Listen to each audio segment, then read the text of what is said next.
የሆነ ቦታ በደንብ አድርጌ ያውቅሻለሁ።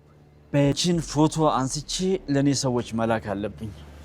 ይሄ ነገር እንታደርግ አልፈቀድልህ። ሂድ በእናትህ። ማግኘት ብቻ ነው። እናፍነዋለን።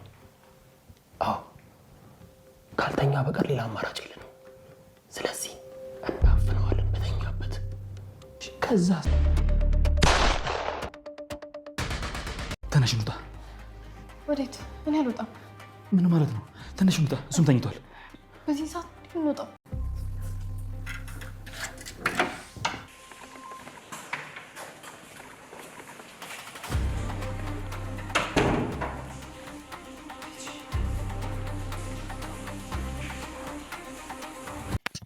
የጥጋበኞች መፍትሄ መድኃኒት መድብል ሞገስ ጋር ተቀላቅለዋል።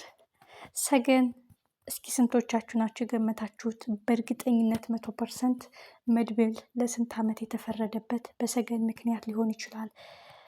ሰገን የቀድሞ የመድብል ፍቅረኛ ወይም እጮኛ ነበረች።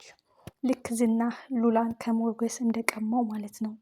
ስንቶቻችሁ ናችሁ እንደዚህ የገመታችሁት? በትክክል ሰገን ፍቅረኛሽን ገድዬዋለሁ ወይም አንቺ ለሱ ሞተሻል ያላት ወይም ዘሩባቤ ያለው በትክክል ከመድብል ጋር የሚያገናኛቸው ነገር አለ።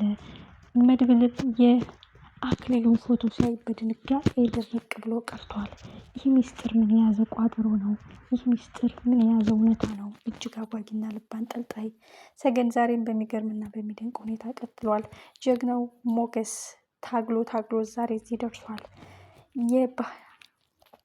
የተደበቀውን ሚስጥር የተዳፈነውን እውነታ ለማውጣት ጫፍ ደርሷል። እሱም ለጥጋበኞች ትልቅ መፍትሄ፣ ለጥጋበኞች ትልቅ ማስተንፈሻውን መድብልን አምጥቶታል።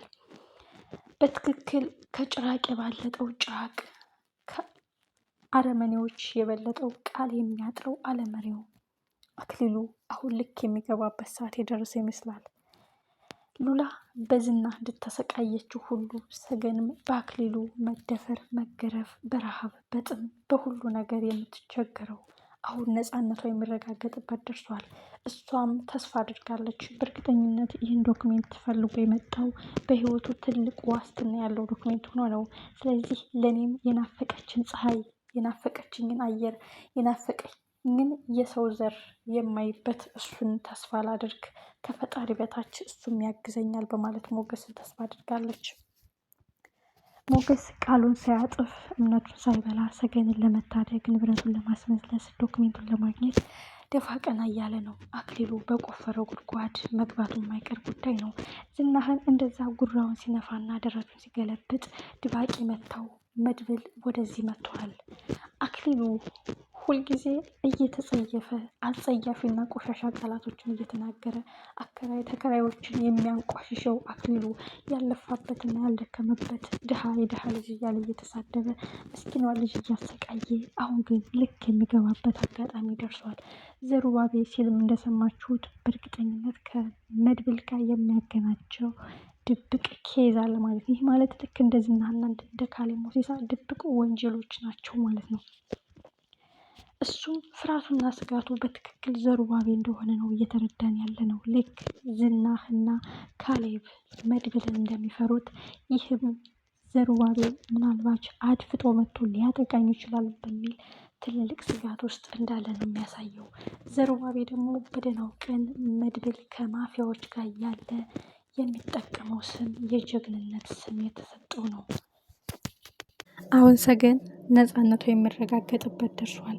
እሷን ተስፋ ቆርጣ ከአክሊሉ ነፃ ወጣለሁ፣ ቢያንስ የምድር ቤቴ ሲኦል በዝቶበታል፣ ፈጣሪ ግን ጨክኖ አይጨክንም፣ የሰማይ ቤቴን ንጹህ ሊያደርግልኝ ይችላል፣ በሰላም ሊቀበለኝ ይችላል፣ እሱም የሰማይ ቤቴን አይነፍገኝም፣ በምድር ተሰቃይቼ በሰማይም አይደግምብኝም፣ እሱ እንደ ሰው አይደለም፣ ከዚህ ጭራቅ አውሬ መገላገል አለብኝ፣ እኔ በቃ ሞቼ ተቀብሬ ያለው መኖር ተስፋ ማቆም አለብኝ የምትለው ሰገን አሁን ግን ህይወቷ ልታጠፋ ስትል ሞገስ ደርሶላታል። እሷም በዚህ ላይ ነው ተስፋ ያደረገችው። እንዲሞት አልፈለገም፣ ህይወቴን ታድጓታል። ዶክሜንቱን ይፈልጋል። ሊያስወጣኝም ቃል ገብቶልኛል። ታዲያ ለምን ተስፋ ቆርጣለሁ? ቀን ይወጣል፣ እንባዬ ይታበሳል።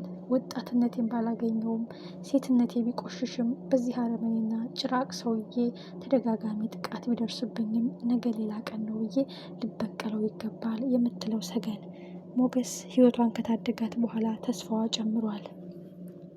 ሞገስ አሁን መድብልን ማምጣቱ፣ ሁሉንም ሚስጥር ለመድብል መናገሩ፣ የአክሊሉን ፎቶ መድብል ማየቱ ትልቅ መፍትሄ ነው። አደገኝነቱንና እሱን ድባቅ ለመምታት ትልቅ አጋር ነው ይዞ የመጣው ሞገስ። እርግጥ መድብል እንደዛ የደነገጠው ለምን ይመስላችኋል? ልክ እንደ ዝናህና እንደ ካለም ሞሲሳ ከነሱ ግሩፕ አንደኛው ሰው እንደሆነ ነው የሚያስረዳው። ይህ ማለት ህፃናቶችን አፋቸውን አዘጋ፣ ከፈለክ ግደላቸው፣ ከፈለክ ቁረጣቸው የሚለው የካሌብ ሞሲሳ አጋር እጅግ አደገኛ ወንጀሎች የሚሰራ ድብቅ ሰው ወይም መድብል ፈልጎ ያጣው ሰው ሳይሆን አይቀርም። እጅግ የሚገርመውና የሚደንቀው ነገር ግቢ ተደፍሮ አያውቅም። ያ ሁሉ ጥይት ውርብኝ ሲወርድ የት ነበራችሁ? ቤት ማን የደፈረው? ያ ሁሉ ጥይት ሲተኮስ እንዴት ብቅ አላላችሁም? ቤቴን ማን ነው የደፈረብኝ? እያለ የሚጉራራው አክሊሉ አሁን ልክ የሚገባበት ጥጋቡን የሚተነፍስበት የደረሰ ይመስላል። እሱ በዛ ቀበቶ ስቃዩን ቀምሶ ሴቶችን ደግሞ መልሶ አስገድዶ በመድፈር ያለ ፍላጎታቸው ጾታዊ ጥቃት በማድረስ የታመመውን ህመም ያክል በጭካኔ የሚደፍራቸው አክሊሉ አሁን ግን በቃ የሚል ጭካኔውን የሚያስቆመው ምላሱን የሚያጥፍለት ጉሮሮውን የሚዘጋለት የጥጋበኞች መድኃኒት ልባቸው የተነፈሰው የሚዘጋላቸው ልባቸውን ያበጠላቸውን የሚያስተነፍስላቸው መድብል መጥቷል።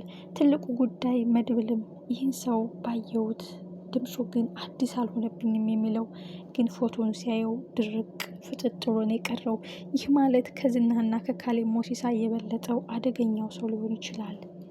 እጅግ አጓጊና ልብ አንጠልጣይ ነው። ብዙዎቻችን ድምፃችን ተሰምተዋል። ለዚህ ጥጋበኛ መድኃኒቱ መድብል ነው። ልክ ያስገባዋል። ዝናህን እንደዛ ድባቅ እንደመታው ሁሉ አክሊሉንም ምላሱን ዘግቶ ጉሮሮውን ያጥፍለታል እያልን ነበር። እንግዲህ ሰገንን ነፃ ለማውጣት ሞገስን ንብረቱን ለማስመለስ እምነቱን ሊያስከብርለት መጥቷል። ቃሉን ሳያጥፍ መድብል ከሞገስ ጋር ተባብሮ ሰገንን ነፃ ያወጧታል። ሰገንና መድብልስ ምን አይነት ግንኙነት ነው ያላቸው? የሰገን ፍቅረኛ ማን ነው? እንደገመት ነው መድብል ወይስ ምስኪን አድራሻው ያልታወቀ በጨካኞች ተገሎ የተቀበረ ወይስ መድብል? ከሶስት አንዱ ሊሆን ይችላል።